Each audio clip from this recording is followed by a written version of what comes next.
오늘 함께 읽을 하나님 말씀은 시편 89편 38절부터 52절 말씀입니다. 시편 89편 38절부터 52절까지 조금 많이 길기는 한데 그래도 우리가 함께 말씀 읽으면서 그 말씀 좀 어떤 의미인지 같이 좀 이렇게 보면 좋을 것 같습니다. 시편 89편 38절부터 52절 한 절씩 교독하고 마지막 절 함께 읽도록 하겠습니다.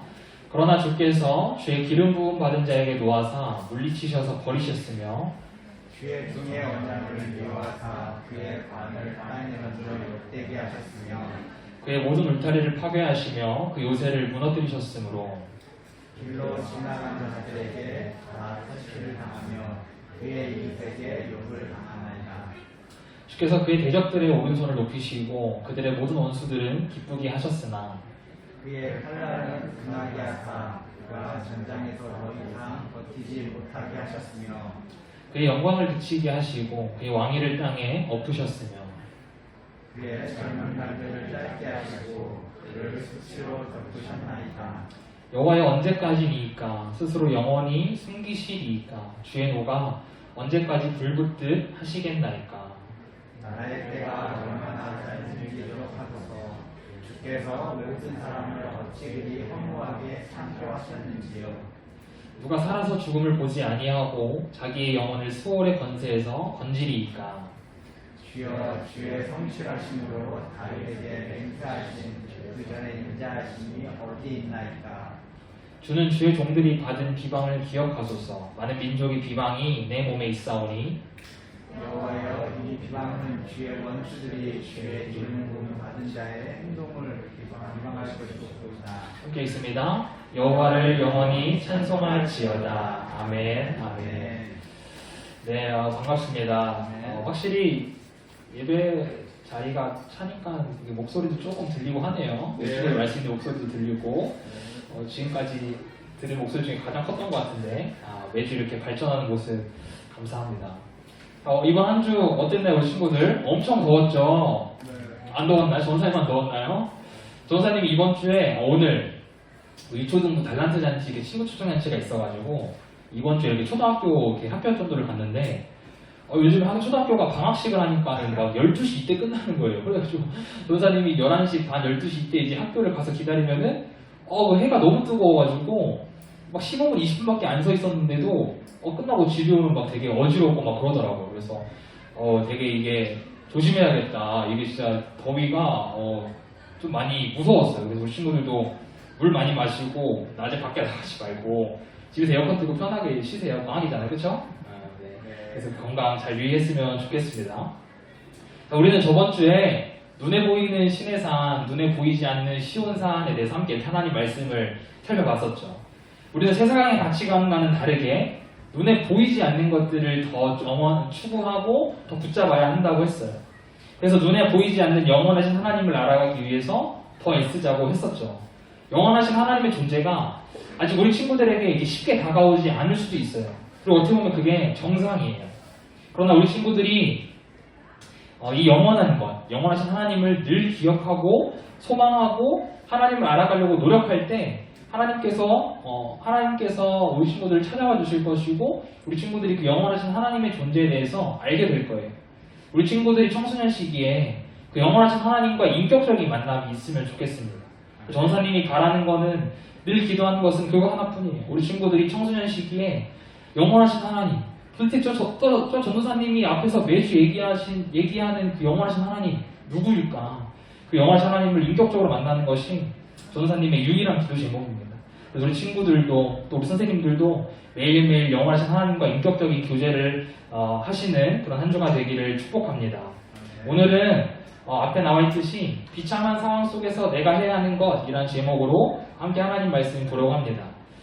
사실 전도사님이 이 시편 설교할 때가 제일 부담이 커요. 사실 우리 친구들이 다른 설교할 때 그래도 괜찮은데 이 시편 설교할 때 초점이 흔들리더라고. 이 전사님 시편 설교할 때마다 우리 친구들이 초점을 잃어버리더라고요. 그래서 굉장히 이번 주도 부담감이 있었지만 우리 같이 한번 보도록 하겠습니다. 그래서 전사님이 일부러 설교 들어가기 전에 예화를 하나 할 건데 전사님 고민 되게 많이 했어요. 사실 이게 지금 녹화가 되고 있으니까 유튜브에 업로드가 되잖아요. 그럼 이제 전사님 가족들도 볼 텐데 고민을 많이 했지만 우리 친구들의 집중력을 위해서 전사님 예화 하나를 조금 이렇게 가져왔습니다. 전사님이 5년 전, 2017년이네요. 2017년에 우리 친구들이 몇 살이었을지 모르겠는데 2017년이 5년 전에 있었던 일인데 전사님이 여자친구가 있었어요. 전사님 여자친구가 있었어요. 있었어요. 그렇게 다들 표정들이 못 믿는 것 같아 하는데 여자친구가 있었습니다. 있었는데 당연히 너무 행복했죠. 이제 매일 카톡하고 매일 전화하고 또 같은 이제 기숙사에 살았었거든요. 그래가지고 매일 밤마다 산책도 가고 그리고 되게 행복한 나날을 이제 보내고 있다가 조원사님한테 이제 그 여자친구가 이별을 고한 거죠. 이제 오빠 이제 우리 그만, 한 살 동생이었거든요. 그 여자친구가. 오빠 이제 우리 그만 만나자. 이제 헤어지자고 한 거죠. 근데 조원사님이 그 여자친구를 너무 좋아해가지고 이걸 받아들일 수가 없었어요. 그래가지고 왜 헤어져야 되냐. 그래서 조원사님이 계속 이제 보챘죠. 근데 이 헤어지자고 하는 이유를 얘기를 안 해주고 그냥 헤어지자고만 하는 거예요. 우리 친구들 생각해보세요. 만나서 사람이 헤어지는 이유를 얘기 안 해주고 그냥 헤어지자고만 하면 어떨 것 같아요? 이해가 납득이 되고 안 돼요, 우리 친구들은? 안 돼요. 납득 안 되죠. 그래서 전사님 계속 이유를 물어봤는데 그냥 그 여자친구 하는 말이 이래요. 그냥 우린 여기까지인 것 같다.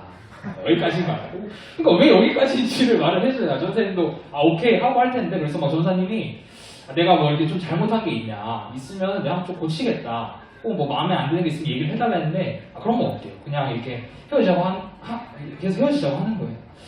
그래서 전사님이 계속 그때 3번을 붙잡아요. 3번을. 전사님 자존심이 되게 센 사람인데 우리 3번을 붙잡았단 말이에요. 근데 어떻게 됐어요? 결국에 3번 다 까였죠. 3번 다 까이고 결국에는 전사님이 그때 중간고사 기간이었는데 부산으로 혼자 여행을 갔다 왔습니다. 3박 4일 동안. 너무 힘들어가지고 그 정도로 되게 힘든 순간이었어요. 그래서 전사님이 혼자 생각했던 게 와 진짜 내 현실이 너무 초라하다. 내가 너무 불쌍한 거예요. 내가 이렇게까지 까일 정도로 매력이 없는 사람인가. 이렇게까지 내가 까일 정도로 별로인가 생각이 들 정도로 되게 초라하고 전사님 스스로가 되게 불쌍해 보였어요. 근데 오늘 본문에 나오는 이 시인의 상황이 전도사님과 동일하다는 거예요. 전도사님이 이렇게 비참해하고 초라해한 것처럼 오늘 본문에 나오는 이 시인도 동일하게 지금 비참하고 초라한 상황에 놓여 있다는 것이에요. 그래서 전도사님이 오늘 전도사님 이야기를 좀 하면서 흐름을 시작했는데 자 그렇다면은 왜 이렇게 초라해졌을까? 왜 비참해졌을까? 사실 오늘 본문 바로 앞의 내용과 오늘 본문의 분위기가 완전 반대예요. 오늘 본문 앞의 내용은 하나님께서 다윗 왕과 언약을 맺으시면서 내가 너와 영원히 함께 할 거야. 내가 너에게 이런 축복을 줄 거야 라고 하나님께서 아주 희망적인 메시지, 아주 좋은 메시지를 주시는 장면인데 그런데 바로 그 다음 장면이 어떤 장면이에요? 아까 우리가 읽어서 어느 정도 뉘앙스는 알지만 굉장히 지금 이스라엘 상황이 비참해지고 힘든 상황 가운데 놓여 있어요. 하나님께서 분명히 다윗 왕을 통해서 이스라엘 너와 내가 영원히 함께 할 거다. 내가 너를 영원히 지켜줄 거야 라고 했는데 근데 왜 바로 그 다음 장면에서 이렇게 바뀌었을까요? 왜 이렇게 비참한 상황이 되었을까요? 사실 하나님께서 다윗 왕과 그 언약을 말씀하시면서 한 가지 경고하신 것이 있는데 우리 시편 89편 30절부터 32절 말씀을 같이 한번 읽어보도록 하겠습니다. 시작. 만일 그의 자손이 내 법을 버리며 내 규례대로 행하지 아니하며 내 율례를 깨뜨리며 내 계명을 지키지 아니하면 내가 회초리로 그들의 죄를 다스리며 채찍으로 그들의 죄악을 벌하리로다. 하나님께서 다윗과 언약을 맺으셨지만 한 가지 분명하게 경고를 하셨어요. 그것은 바로 주의 말씀과 규례를 잘 지키라는 것이었어요. 만약 그렇게 하지 않으면 어떻게 하시겠다고요? 죄를 다스리고 채찍으로 죄악을 벌하겠다고 하셨어요. 그리고 오늘 본문 말씀 38절부터 45절까지가 바로 이스라엘 백성들이 그 언약을 지키지 않아서 그 경고를 지키지 않아서 받게 되는 벌들이 나열이 되고 있는 것이죠. 그러니까 다윗 이후에 이스라엘 백성들이 하나님 말씀을 지키지 않았구나. 다윗 이후의 백성들이 하나님 말씀대로 살지 않았구나를 우리가 오늘 본문을 통해서 알 수 있다는 것이에요.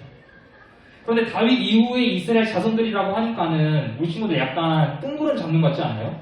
그래서 그 사람이 누군데? 누군가가 하나님 말씀을 안 지키기 시작했으니까 그 사람부터 해가지고 모든 사람이 그 말씀을 지키지 않았겠죠. 자, 우리 역대하 12장 1절 말씀을 같이 한번 읽어보도록 하겠습니다. 시작. 르호보암의 나라가 견고하고 세력이 강해지매 그가 여호와의 율법을 버리니 온 이스라엘이 본받은지라. 바로 이 르호보암이라는 왕이 여호와의 율법을 버리면서 온 이스라엘 그리고 뒤에 이어질 모든 왕들까지 이 르호보암의 길을 따라갔다는 것이에요. 아니 본받을 것이 얼마나 많은데 여호와 율법을 지키지 않는 것을 본받았다며. 자, 그렇다면 전사님이 굳이 이 르호보암이라는 사람을 이렇게 끌고 와서 설교에 이렇게 얘기하는 이유가 무엇일까요? 바로 이 르호보암이 다윗 왕조와 좀 밀접한 관련이 있기 때문인데, 자, 전사님이 성경 퀴즈 하나를 내보겠습니다. 자, 다윗의 아들로서 왕이 되었던 사람은 누구죠?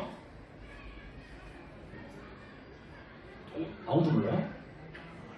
누구? 이거는 교회 안 다니는 사람들도 되게 잘 아는 인물이잖아요.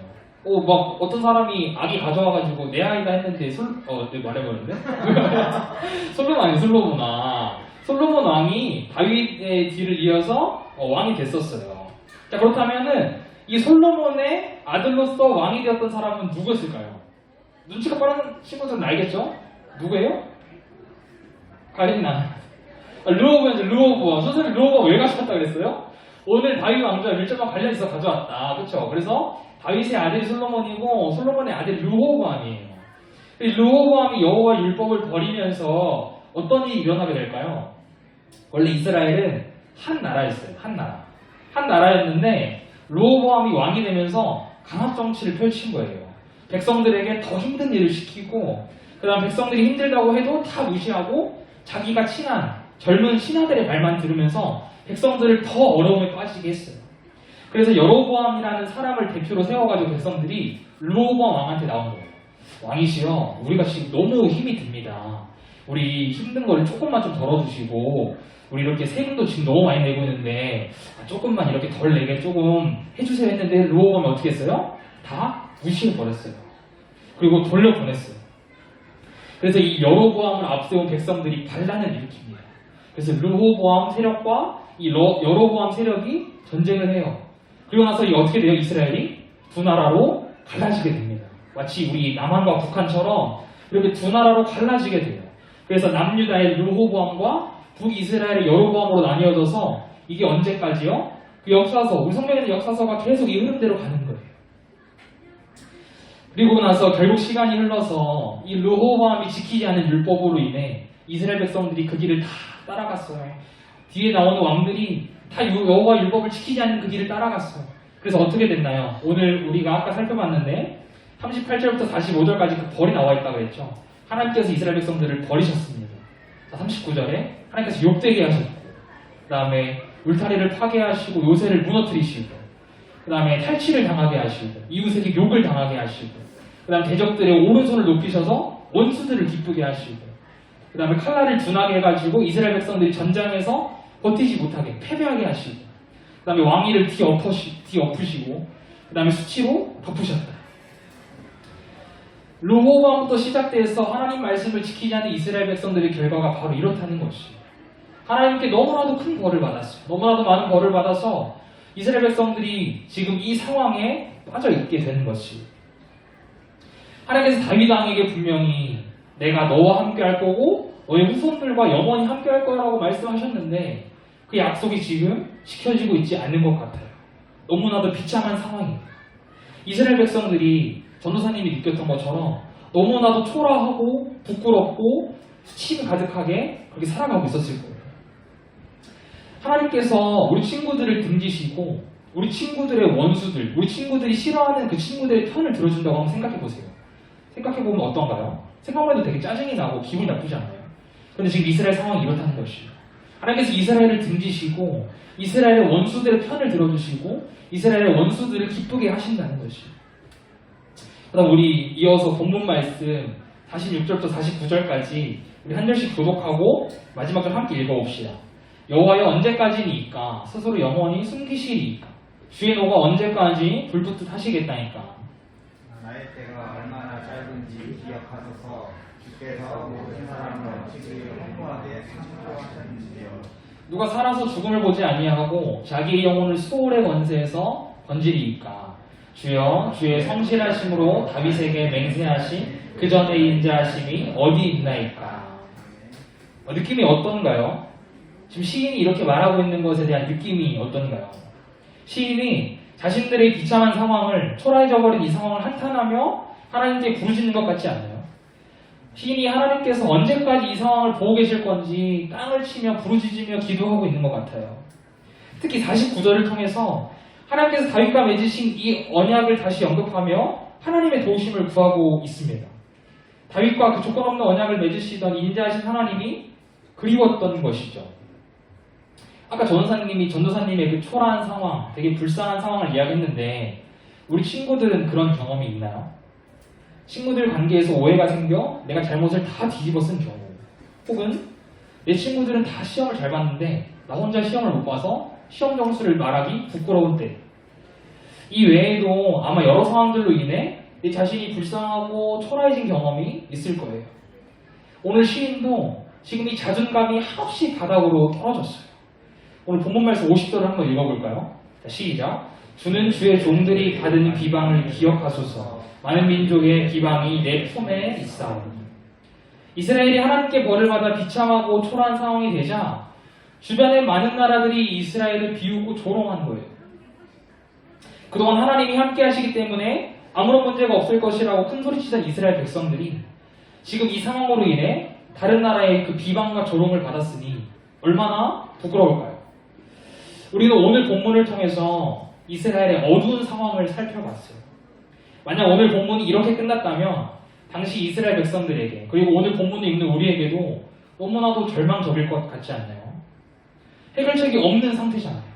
해결책이 나오지 않았어요. 사실 오늘 본문에도 명확한 해결책이 등장하진 않는데, 사실 해결책이 있다고 해서 이 상황에서 무언가 할 수 있는 것이 있을까요? 전도사님이 없다고 생각해요.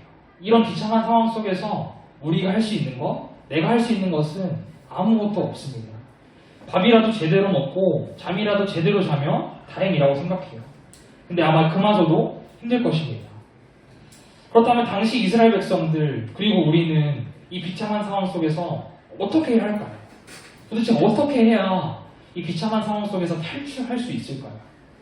사실 시인의 이 마지막 고백이 이 비참한 상황에서 어떻게 해야 하는지를 말해주고 있어요. 우리에게 그 방법을 알려주고 있는데, 우리 마지막으로 오늘 본문 말씀 52절 말씀을 같이 한번 읽어보겠습니다. 시작. 여호와를 영원히 찬송할지어다. 아멘, 아멘. 갑자기 너무 뜬금없지 않나요? 계속 우울하게 진행되던 이 본문의 단락 속에서 갑자기 마지막을 여호와를 찬송한다고 하면서 끝나고 있어요. 시인은 하나님께 이 상황에 대해 한탄하고 절망스러워하고 있지만 시인의 마음 깊숙이에는 하나님을 향한 믿음이 있었어요. 시인이 하나님께 한탄하며 기도할 수 있었던 것도 하나님께서 우리 이 상황을 역전시킬 것이라는 믿음이 있었기 때문입니다. 우리 친구들이 잘 아는 예시일 텐데, 물에 빠졌을 경우에 살려면 어떻게 해야 되나요? 내가 지금 투구도 없고 구명조끼도 안 입고 있다. 근데 물에 빠졌는데 내가 살려면 어떻게 해야 될까요? 물론 수영을 했는데 수영을 못한다면 막 살려고 발버둥 치면 살 수 있을까요? 없어요. 오히려 몸에 힘을 쭉 빼고 그냥 가만히 이렇게 있어야 돼요. 마찬가지예요. 우리에게 어려움이 생겼을 때, 이 비참한 상황에 빠졌을 때 우리가 스스로 여기를 탈출하려고 발버둥 쳐봤자 우리는 탈출할 수가 없어요. 오히려 그 깊은 수렁에 더 빠질 뿐입니다. 그럴 때 우리는 몸에 힘을 빼고 고개를 들어 하나님을 찾는 거예요. 그것이 우리가 가지고 있는 세상과는 다른 힘입니다.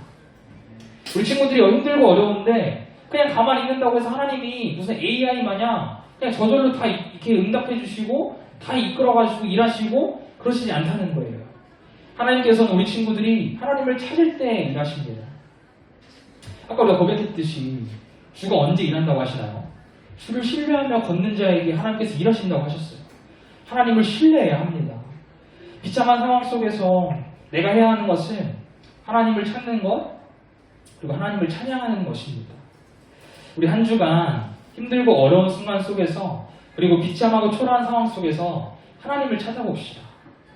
물론 그 상황이 일어나지 않을 수도 있어요. 그 상황이 일어나지 않는다고 해서 하나님을 찾지 않는 것이 아니라 우리 친구들의 매 삶의 순간순간에서 하나님을 찾고 하나님을 찬양하는 것이 습관이 되었으면 좋겠어요. 내 삶의 하나의 일환이 됐으면 좋겠어요. 그때 우리는 비로소 비참한 상황 속에서 하나님을 신뢰하며 하나님의 일하심을 기대할 수 있게 될 것입니다. 오늘의 원포인트예요. 비참한 상황 속에서 하나님을 찾자. 그리고 내 삶의 주인 되신 하나님을 찬양하자. 그 산중한 어떠한 상황 속에서도 하나님을 찾을 줄 알고 하나님을 찬송할 수 있는 우리 친구들의 삶이 되기를 주님의 이름으로 축복합니다. 아멘. 전사님이 기도하겠습니다. 하나님 아버지, 오늘도 이렇게 함께 하나님 말씀을 나누게 하시니 감사합니다. 하나님 아버지, 우리가 삶을 살다 보면 내 자신이 비참해지고 내 자신이 초라해지고 내 자신이 너무나도 마음이 힘들고 어려운 때가 분명히 생깁니다. 그럴 때 우리가 그 상황을 나 혼자 탈피하려고 애쓰는 것이 아니라 몸에 힘을 빼고 하나님을 찾고 하나님을 찬양하는 우리의 삶이 되기를 소망합니다. 하나님 아버지, 우리가 주를 신뢰할 때 하나님께서 일하심을 믿습니다. 우리가 주님을 찾을 때 하나님께서 일하심을 믿습니다. 우리 친구들이 가지고 있는 많은 고민들, 많은 문제들이 있을 줄 압니다. 하나님 아버지, 우리 친구들의 마음 가운데 찾아와 주시고 우리 친구들이 그 고민과 문제들을 고백할 때 하나님께서 일하여 주시고 해결하여 주시옵소서. 감사드리며 모든 말씀 예수님의 이름으로 기도합니다. 아멘. 우리 선생님 같이 봉헌하겠습니다. 나의 모습, 나의 소유, 주님 앞에 모두 드립니다. 모든 아픔, 모든 기쁨, 내 모든 눈물 받아주소서. 나의 생명을 드리니, 나의 생명을 드리니 주 영광 위하여 사용하옵소서. 내가 사는 날 동안에 주를 찬양하며 기쁨의 제물 되리. 나를 받아주소서. 아멘. 하나님, 우리 친구들 예배 자리에 나올 때 빈손으로 나오지 않고 하나님께 귀한 예물 올려드립니다. 하나님 아버지, 예물 드리는 것을 통해 하나님이 기뻐하시는 것이 무엇인지 우리가 늘 고민하고 또 그것을 결단할 수 있는 믿음을 허락하여 주시옵소서. 하나님 아버지, 우리가 하나님께 받은 것이 너무나도 많습니다. 하나님께 드리는 것을 아까워하지 않고 하나님께 다시 온전히 드릴 수 있도록 은혜를 더하여 주시옵소서. 감사드리며 예수님의 이름으로 기도합니다. 아멘.